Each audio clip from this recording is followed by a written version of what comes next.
Welcome back to Les Schwab Tire Center's Outdoor GPS, presented by Fisherman's Marine and Outdoor. Welcome back, everyone. We're talking with Scott Kaul and Kaul Buschelman from Brad's. He just pointed out one of the hottest colors for the mini cup plug, I assume for all the sizes, but it's called Hot Pants. So just kind of keep that in mind. Let's get a shot with that. It's kind of a copper with some black and some pink spots on it. Lots of contrast going on here. Great contrast, great dark water or dark day fishery. But actually, when we tried it, we've tried it in all conditions and it's fished. But that sold out quickly up north at the other show, as did Little Scotty, who's named after my grandson. That sold out really fast. So did the Netzel Special this year. Cool. Are these newer colors for you, or are they? This is a color that we had, but in a larger size. Okay. So we had it in this size right here. The full size But model? now we have it in the MCP. We also have it in the large skinny. Okay, gotcha. Oh, in the skinny as well. Yes. Well, so quickly. You mentioned that. Let's get your hand right in here. Let's show everybody the new hinge that's on the skinny mini. So a couple things. First of all, you'll see the profile difference, the size difference. But a Brad Superbait, original OG Superbait, is going to have that thicker body, tapered head tail, 5 scent chambers here. They're going to open up. We got the same fishy eye on the front and the back, but we're able to scale this down. And my whole goal is to get rid of the rubber band. Right. What I wanted to do is get rid of the rubber band. So we've been able to do that. So now you just flex the back like that, and it pops open. That is super slick. I know we mentioned that before, but it's super slick, and you're able to change out the bellies so you can kind of, have different combinations. So this bait right here, look at that along the lateral line. Yeah. How sexy that is. Yeah, you got the chrome on the bottom, and then of course you've got the red on top. So that's a combination of these two right here. Gotcha. Very interesting. So you can kind of come up with your own little combos. It's a number 2. Time. It's a number 2. You got to check out the number 5 and go with a 104. Big time. And people, people love to mix and match. People love to create their own stuff. So you've got, spots on some. You've got, different colors where you can mix in. You can make, some glow that aren't glow. Right. There you go. Here's spots on some. Yeah. So yeah, a lot of opportunity to mix and match in different fisheries. So if I wanted to fish, this jackpot in the morning, I'm going to take the glow off of this Jim Dandy here, and I'm going to put it on the back of the jackpot, and it's going to, fish in the morning. Likewise, if I wanted to fish this in the afternoon, I just love that with the chrome back and the red, or the chrome belly and the red back and the chartreuse. It's just I really like so the many idea options of being able to spot, you mentioned first light, this is a glow bottom end here, everyone. Once you take that thing off, put on whatever color you want, and now you're just going to have a little bit more eyeball in those situations where the water's off color maybe, or just first light in the morning, or if you're like some folks out there fishing until sundown. It's kind of nice when you can change things up like that. That is just super slick. I have to ask though, is that ever going to end up on the original size?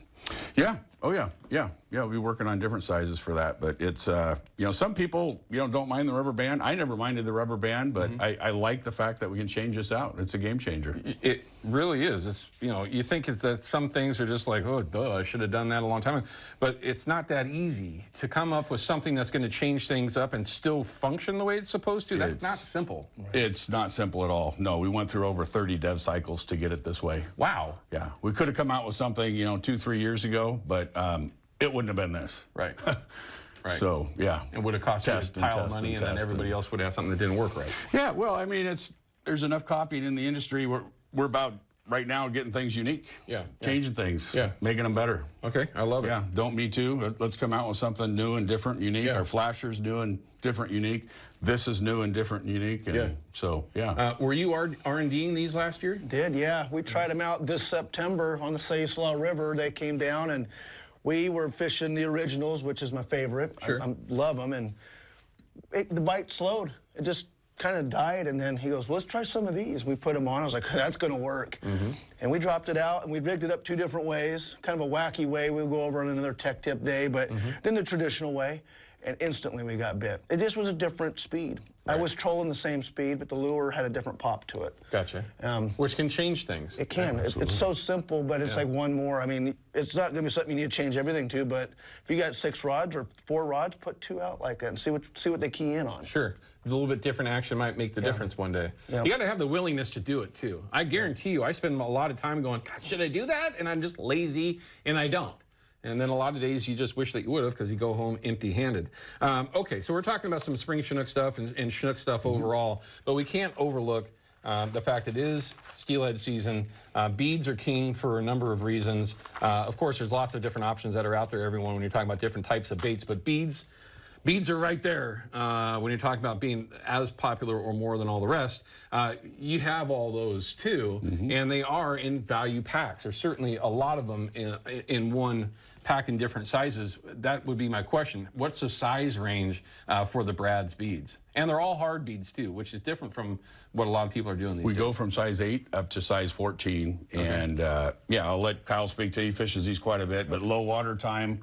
Yeah. What sort of colors, what sort of sizes are you looking for in the low water? Well, something to be keyed on with the hard beads, because I've been fishing beads a long time, and why would you use these over like a soft bead? Well, presentation is different, and there are some sections in Oregon where it's bait, no bait. Right. And soft beads fall in that. Rogue River, you have to use a hard bead. And so I use a lot more hard beads than people think, but I like the colors, and I set those up like normal, small hook. I like the size 1s and 2s if I'm dealing with 14s to 12s. If I get under that, I stick to a size 2 hook. Very rarely do I go smaller than that because I want that thing to bite. Sure. And then pegging, there's a number of different ways to peg. You can use the bobber stops that people use a lot and have them pre-tied up. So, Gotcha. yeah, but I like big beads, but the size 8s, what's cool about these colors here is not only just for steelhead, I'm using these for my originals as well as my beads to do that. Good so you point. can get just some different colors on it as well. Yeah. But a lot of people kind of look past it for steelhead, but they have a different presentation in the water and they catch fish. Low water, I think they're really great.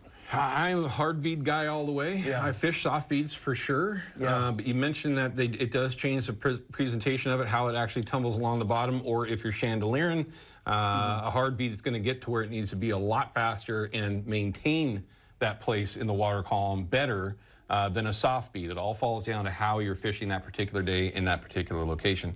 Okay, we're down to 1 minute left. We got the Portland Sportsman Show that starts on Wednesday. Anything we can make sure folks are aware of before we cut out? We've got some new colors. They're going to go quickly. Come by Fisherman's at the Sportsman Show. Yeah. Check them out. Also have a seminar Thursday, Blue Theater at 2 o'clock, talking about how to rig and troll these, and we'll go over some other tech tips. Kyle just referred to some other tech tips in that meeting. So are you going to be doing a seminar yourself? I'm not. I'm going to be working the booth while he gets away. Okay, good.